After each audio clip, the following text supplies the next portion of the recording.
Bonjour à tous et bienvenue sur ce nouveau numéro des gens d'ici. Vous savez que vous pouvez nous retrouver chaque mois dans cette émission Gens d'ici et évidemment sur TV Sèvres même.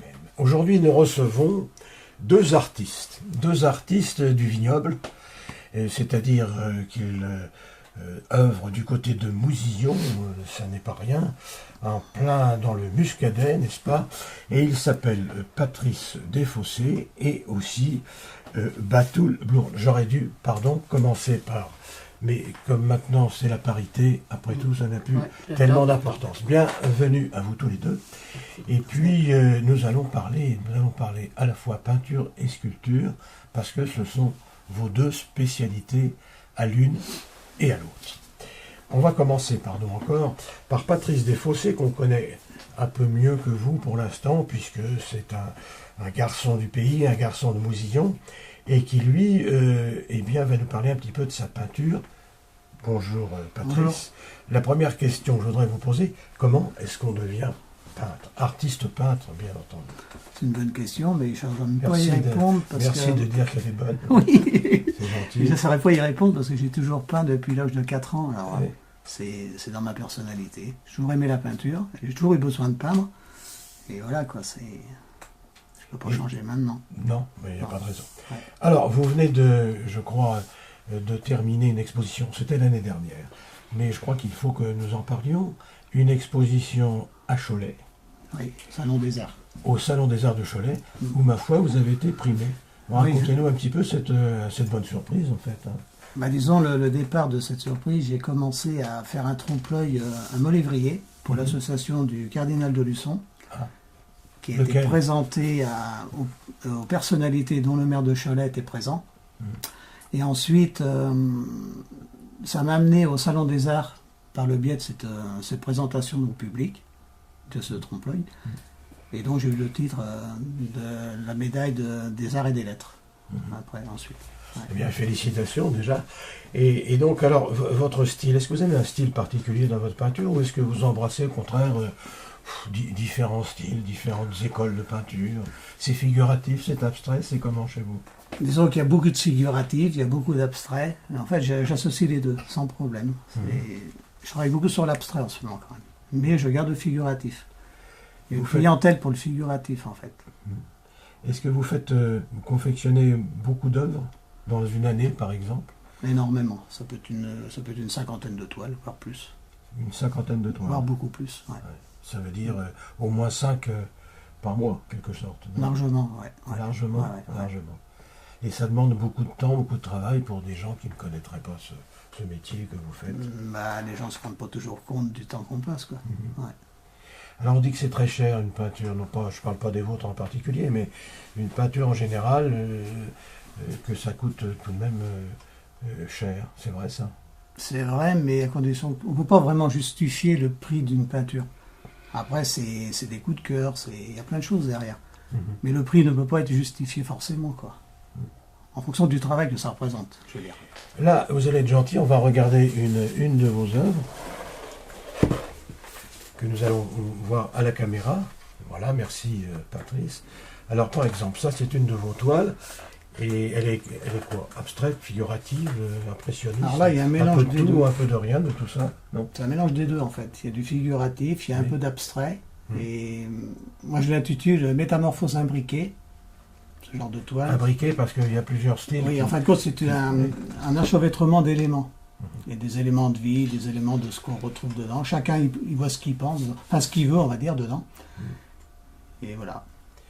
Et vous avez beaucoup de tableaux de ce style. J'en vois ici un autre. On va peut-être passer aussi à la caméra. Bien. Tout ça est bien ressemblant. Et vous faites aussi des paysages.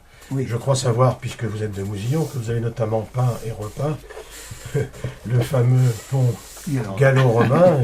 On mettra entre guillemets, car on n'est pas sûr qu'il soit romain, ni pas plus que gallo. Il y a peut-être un peu des deux ou autre chose. Mais c'est pas le problème. Le problème est que vous l'ayez peint, et ma foi, ce sont de jolies toiles. C'est dommage, on n'en a pas là. Mais, je l'ai peint très très très souvent. On vous le réclame, ce tableau-là? J'en ai encore un autre de réclamé dernièrement, oui, récemment. Ouais. Bon, très bien. Alors maintenant, on va saluer notre ami Batoul qui est là et qui est un petit peu, qui est notre invité bien entendu, mais qui est aussi un peu l'invité de Patrice Desfossés. Alors j'imagine que vous aussi vous êtes artiste, mais c'est la sculpture qui est votre spécialité. Oui, c'est la sculpture, oui. Ça fait des années que je faisais de la sculpture, depuis 1990. Et donc j'ai arrêté, j'ai été dans le prêt-à-porter. Et depuis 2017, j'ai commencé à m'intéresser à... Ceci est une de vos œuvres. Voilà. Bon, on va peut-être la mettre en plan. Voilà. Et alors maintenant, vous êtes totalement dans la sculpture artistique, je comprends bien. Totalement, oui. Vous avez laissé tomber j'ai tout laissé tomber et puis je me consacre à ma sculpture. Alors la rencontre, tous les deux, je parle de rencontre artistique, bien entendu, tout le monde a compris. Comment ça s'est passé? C'est moi qui l'a contacté. C'était l'an dernier. Oui, mais vous avez une vieille histoire, je crois. Oui, ça fait des années qu'on se connaît. Racontez-nous ça, comment ça s'est passé? Quand même une vingtaine ou même plus d'années qu'on se connaissait. D'accord. Donc j'ai posé pour lui, Vous avez posé pour lui? Pour lui, oui. Vous voulez dire, vous étiez modèle en quelque sorte? J'étais modèle. Et vous, Patrice, vous la peigniez? Moi, je l'ai peint à l'échelle réelle sur un mur au bord d'une piscine. C'était à la demande d'un de ses amis, en fait, à l'époque. Et puis Batoul s'intéressait après à ma peinture. Elle venait souvent. Quand elle venait chez cette personne, elle venait me voir. On discutait sur la peinture, sur... Une vieille amitié, donc, et vous êtes revus là donc récemment. Et vous travaillez, j'ai bien compris, ensemble. Puisque vous êtes son coach, comme ça qu'on dit, je crois. Non, c'est mon professeur. Comme on dit dans l'art, c'est un maître pour moi. Voilà. Et vous intéressez à la peinture maintenant, je crois savoir. Bien sûr, aussi. Donc il va me donner des cours, j'espère.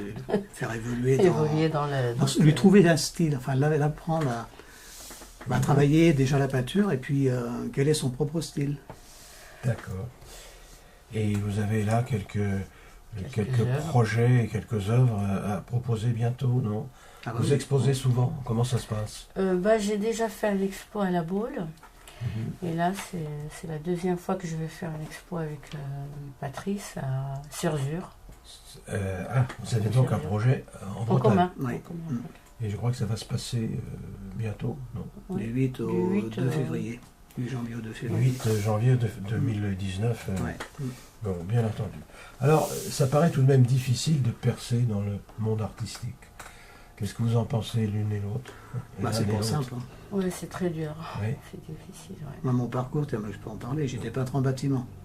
Ah. Moi, j'ai commencé à l'âge de 14 ans en peintre en bâtiment, 16 ans dans une entreprise de peinture, ensuite 14 ans artisan peintre, et après, chez les clients, je faisais de plus en plus de décors, ce qui m'a obligé d'arrêter pour avoir un statut plus artistique, dont à la Maison des Artistes de Paris, j'ai pu rentrer. Est-ce qu'on arrive, je sais que certains y arrivent même très bien, mais est-ce qu'on arrive à gagner sa vie dans c'est très dur, ce monde artistique-là? Disons qu'il y a des périodes où ça fonctionne, il y a des périodes où c'est plus compliqué, mais il ne faut pas croire que c'est simple. Dans l'ensemble, c'est pas simple. Non, mais personne ne pense que ce soit simple, justement. C'est pour ça que les gens qui croient que la peinture, ça se fait... Non, il y a plein de choses derrière, c'est pas aussi simple que ça. Bien, alors vous qui avez abandonné, si je comprends bien, le rouleau pour le pinceau, ça va, aujourd'hui, vous êtes content de ce changement? Non? C'est ce que je voulais. Depuis tout gamin, moi je rêvais d'être artiste peintre. Maintenant, je suis content, j'ai obtenu mon objectif de vie, et puis voilà, ça me permet d'évoluer dans ce que je veux. Et vous aussi, vous avez choisi cette voie? Voilà, exactement. C'est pas trop difficile, non? Ça se passe bien quand même. Cette année, ça a été un peu compliqué, parce que d'habitude, je fais beaucoup de fresques et des trompe-l'œil. Tous les ans, j'en fais. Mais cette année, j'en ai fait aucun. Je ne sais pas pour quelle raison. Maintenant, il y a des beaux projets pour l'année prochaine. Oui, mais c'est là que c'est compliqué. Par contre, quand on fait du trompe-l'œil et de la fresque, on s'en sort bien, ça va. Je me plains pas. Vous avez des préférences? Par exemple, Matou, vous avez des préférences pour des peintres connus de notre pays ou d'ailleurs, c'est pas, voilà. J'adore Dali. Oui. Et puis Van Gogh aussi. Ah oui. Monet. Avec le mien. Et Patrice? C'est la même chose. Même chose. Ouais. Vous n'avez pas copié l'un sur l'autre. Non, non, non. On n'a rien copié. Non, non, j'aime bien, moi, j'ai fait beaucoup de visites dans j'adore les monuments, tout ce qui est monuments historiques, certains en France. J'aime bien. Alors, qu'est-ce qui motiverait encore un peu plus votre engagement dans cette voie artistique qu'est-ce qui vous manque ou qu'est-ce qu'il vous faudrait, si toutefois il vous manque quelque chose? Qu'est-ce que vous souhaiteriez dans l'immédiat? Pour avancer plus. Oui, persévérer. Personnellement, j'aimerais bien reprendre mes contacts que je travaillais en Suisse et en Espagne, quand je faisais les peindre là-bas. Retrouver des contacts pour exposer à l'extérieur maintenant. C'est mon rêve. Vous voudriez sortir de... Oui, je veux sortir de ce pays pour exposer ailleurs. Ah oui, c'est vraiment une envie là. Ailleurs qu'en France, carrément. Oui, oui. C'est une envie là. Ouais. D'accord. Oui. Et dans le Muscadet, est-ce que ça vous inspire le Muscadet là, je ne sais pas, les vignes, là où vous êtes en fin de compte, non? Pas plus que ça. J'en ai tellement fait. J'ai envie de changer carrément. Ouais. Si on devait faire l'addition de vos œuvres respectives, l'un et l'autre, vous avez réalisé combien de toiles depuis, enfin à la louche, quoi, hein, depuis que vous avez commencé cette activité? 300-400 toiles, hein, largement, voire plus. Là, actuellement, je dois en avoir plus d'une centaine de stockés de peintres. Bon, ben, c'est bon à savoir. S'il y a des gens qui veulent les voir et peut-être vous en acheter, et vous-même, alors, est-ce que moi, ça fait... Vous avez commencé plus tard? Plus tard, donc j'ai une trentaine de pièces et j'ai déjà vendu. Donc je commence, je ne suis pas comme Patrice. Je ne suis pas connue encore, j'espère me faire connaître. Un autre projet pour la Sarthe, on parlait tout à l'heure de la Bretagne, vous allez exposer, mais là vous allez un petit peu dans votre diversification artistique, j'allais dire illustrer un musée avec des fresques et peut-être autre trompe-l'œil, non? Oui. Alors déjà, pour Laval, pour mon copain qui était en Mayenne, qui est très connu maintenant, qui pose souvent sur les émissions de voitures, motos, sur la ville d'ailleurs, il a passé il n'y a pas longtemps, Jean-Luc, qui s'appelle de son prénom. Et lui, il va rouvrir un musée Harley-Davidson au Mans, donc je dois faire tous ses trompe-l'œil et fresques. Oui. C'est un projet qui devrait se décanter en début d'année, là, je pense. Ouais. Bon. Et donc c'est vous qui allez illustrer son bâtiment. Voilà. Comme j'avais fait au premier musée d'ailleurs. J'ai fait 35 mètres de trompe-l'œil, 35 mètres de long, de rue et puis de fresques aussi. Bon. Ouais. Alors on peut voir, je crois, vos œuvres à vous, Patrice, dans quelques commerces, et dans quelques établissements publics de Clisson, de Valette, je crois aussi, enfin dans cette région où vous habitez, puisque vous êtes, je le rappelle, un citoyen de Mousillon. Quelle chance! Et donc, on peut retrouver vos œuvres un peu partout. Mais sinon, comment ça se passe? Est-ce qu'on peut aller vous voir chez vous, visiter, regarder, contempler vos tableaux? Oui, alors justement, actuellement, on fait une expo jusqu'au 13 décembre, sous rendez-vous forcément à la maison. C'est une petite expo, mais bon, vu que c'est très limité au niveau grandeur, je suis obligé de prendre sous réservation, comment dire. Mais par contre, les gens peuvent venir quand ils veulent, hein, à la maison. Pas de souci. Voilà. Il suffit de m'appeler avant et puis voilà. Il suffit, on va donner à nos amis qui nous écoutent votre téléphone à la fin de notre conversation. Et puis, toutes vos œuvres, là, on les trouve, on les regarde, on les voit. Chez Patrice ou chez moi à la maison. Très bien. Voilà. Écoutez, je crois que on peut que vous souhaiter bonne chance. C'est un métier difficile. Est-ce que je peux montrer mon... Oui, bien entendu. Le verre. On va nous voir une œuvre justement de Batoul, là.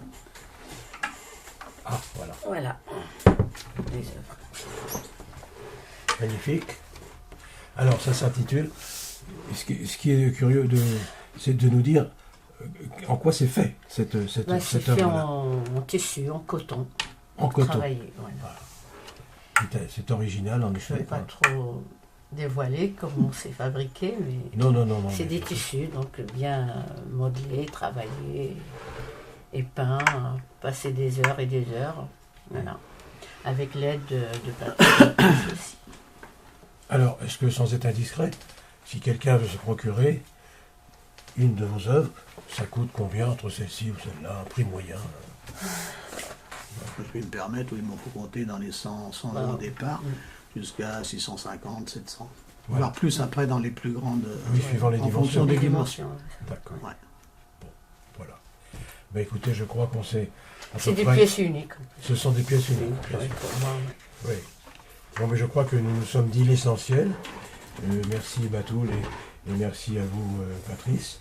Et puis bonne chance aux artistes. On dit toujours, pour terminer, quand ils s'en vont, salut l'artiste. Là on va dire salut les artistes.